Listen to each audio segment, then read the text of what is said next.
20. El conocerse en la convivencia matrimonial.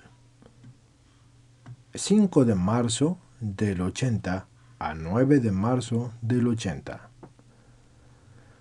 Al conjunto de nuestros análisis dedicados al principio bíblico, deseamos añadir todavía un breve pasaje tomado del capítulo 4 del libro del Génesis. Sin embargo, a este fin, es necesario referirse siempre a las palabras que pronunció Cristo en la conversación que tuvo con los fariseos en Mateo 19 y Marcos 10, en el ámbito de las cuales se desarrollan nuestras reflexiones. Estas miran al contexto de la existencia humana, según las cuales la muerte y la consiguiente destrucción del cuerpo, ateniéndose a ese «al polvo volverás» del Génesis 3:19, se han convertido en la suerte común del hombre.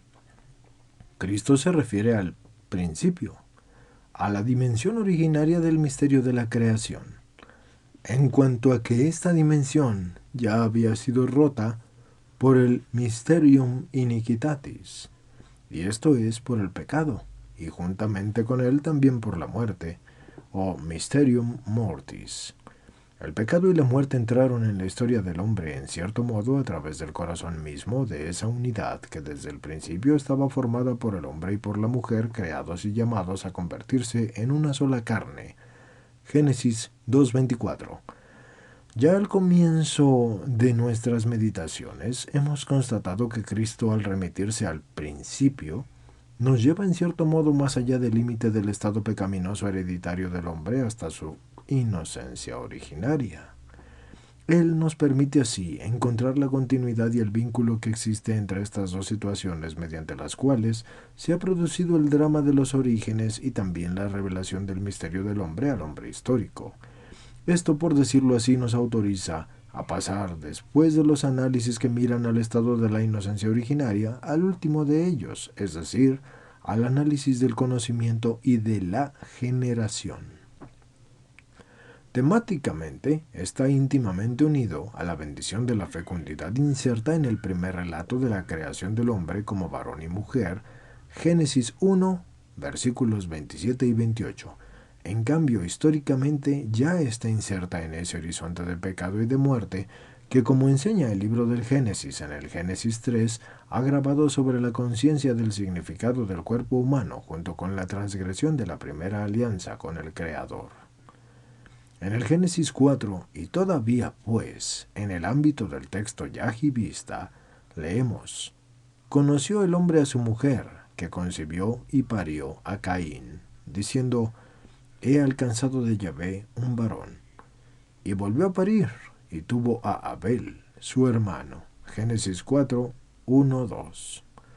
Si conectamos con el conocimiento, ese primer hecho del nacimiento de un hombre en la tierra, lo hacemos basándonos en la traducción literal de textos, según el cual la unión conyugal se define precisamente como conocimiento. De hecho, la traducción citada dice así: Adán se unió a Eva, su mujer, mientras que a la letra se debería traducir conoció a su mujer, lo que parece corresponder más adecuadamente al término semítico yada.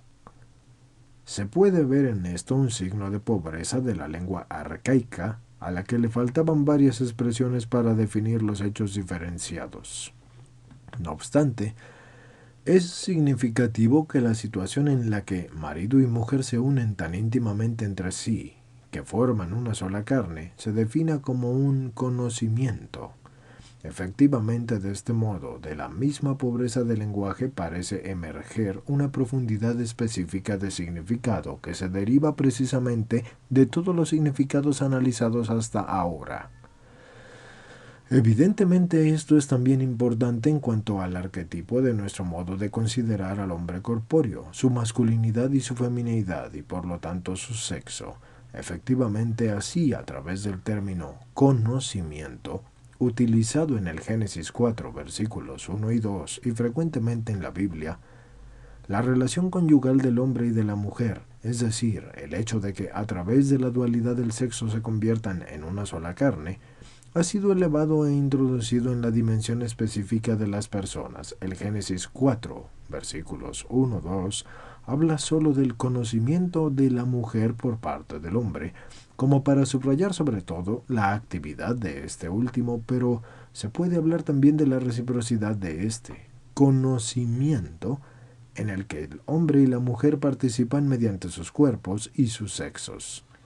Añadamos que una serie de sucesivos textos bíblicos, como por lo demás el mismo capítulo del Génesis, por ejemplo Génesis 4:17 o 4:25, hablan con el mismo lenguaje, y esto hasta en las palabras que María de Nazaret dijo en la Anunciación.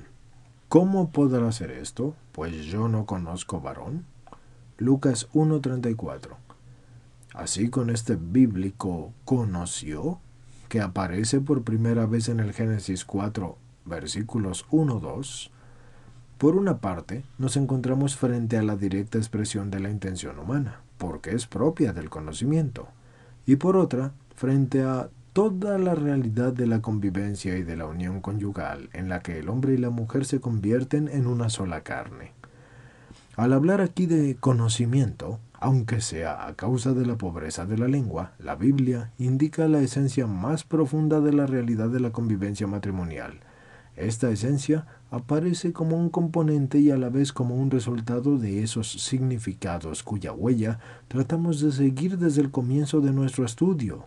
Efectivamente forma parte de la conciencia del significado del propio cuerpo. En el Génesis 4:1, al convertirse en una sola carne, el hombre y la mujer experimentan de modo particular el significado del propio cuerpo. Simultáneamente se convierten así como en el único sujeto de ese acto y de esa experiencia, aun siendo en esta unidad dos sujetos realmente diversos. Lo que nos autoriza, en cierto sentido, a afirmar que el marido conoce a la mujer.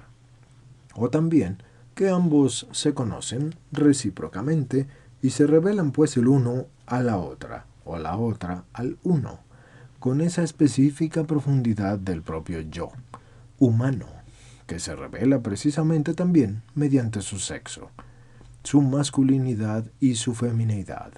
Y entonces, de manera singular, la mujer es dada al hombre de modo cognoscitivo y él a ella. Si debemos mantener la continuidad respecto a los análisis hechos hasta ahora, y particularmente respecto a los últimos que interpretan al hombre en la dimensión del don,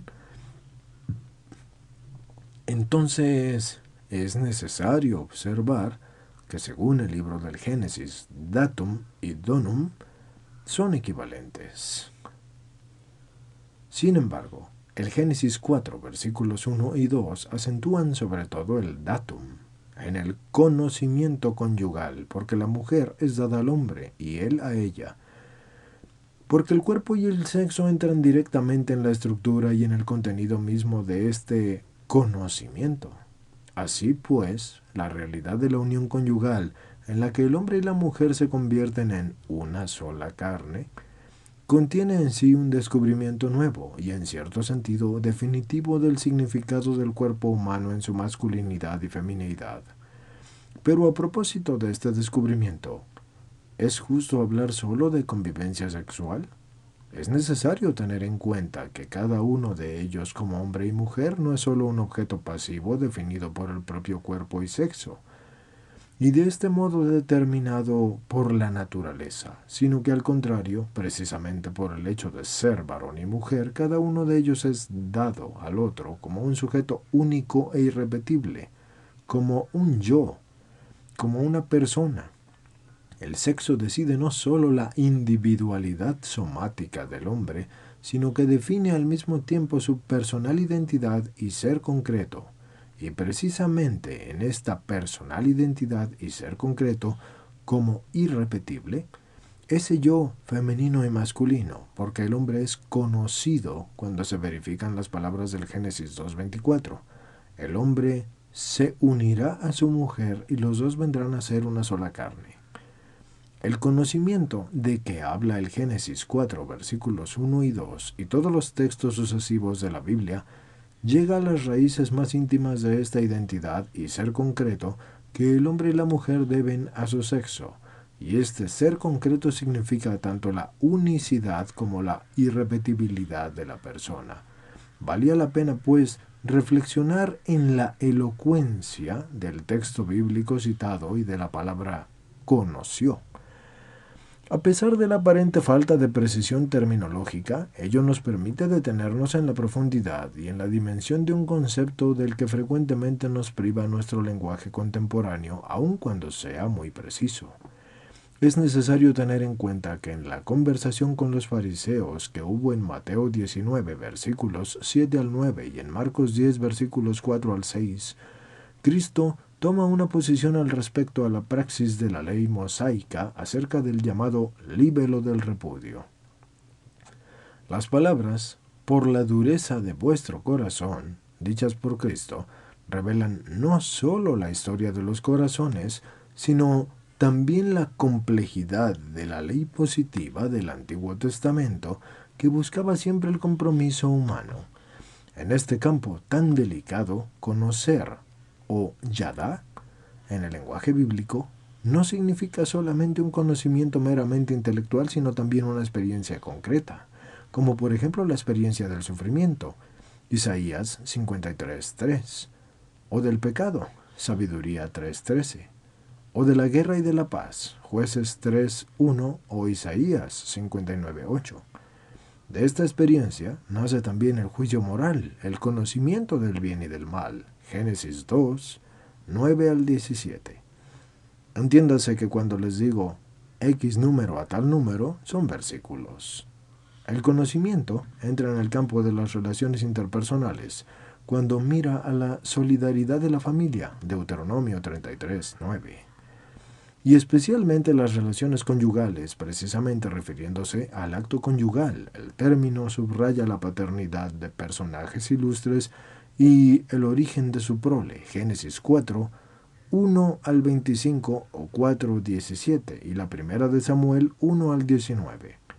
Como datos válidos para la genealogía a la que la tradición de los sacerdotes por la herencia de Israel les daban gran importancia, pero el conocimiento podía significar también todas las otras relaciones sexuales, incluso las ilícitas. Números 31:17 y Génesis 19:5 y Jueces 19:22.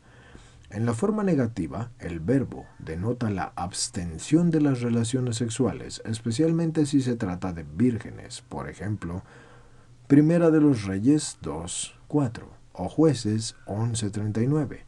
En este campo, el Nuevo Testamento utiliza dos hebraísmos al hablar de José, Mateo 1:25 y de María, Lucas 1:34. Adquiere un significado particular el aspecto de la relación existencial del conocimiento cuando su sujeto u objeto es Dios mismo, por ejemplo, Salmo 139 o Jeremías 31:34 o Osías 2:22 y también Juan 14 del 7 al 9 o 17:3.